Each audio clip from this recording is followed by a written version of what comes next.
Hello, আসসালামু আলাইকুম সম্মানিত ভিউয়ার্স, সকলে কেমন আছেন? আশা করি সকলেই ভালো আছেন। আজকে আবার একটু চলে আসলাম ত্রিশাল বড়ডুবা থেকে অনেকটা ভিতরে অজপরা গায়ে। গ্রামের নাম হলো মরচি।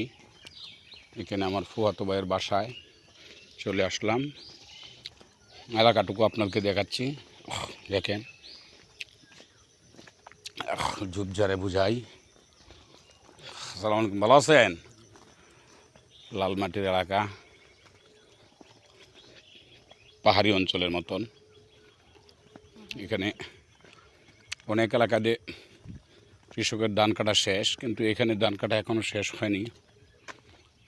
কিছু কিছু জায়গায় ধান কাটা শেষ, এই যে এইদিকে শেষ, আবার অনেক জায়গায় এখনও ধান বাকি আছে কাটা। হয়তো ঈদের পরেও কাটতে হবে। এই যে ধান সামনে রয়ে গেছে, ঈদের পরেও ধান কাটতে হবে মনে হয়।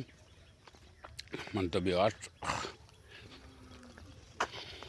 এলাকাটা কেমন লাগলো কমেন্টে জানাবেন।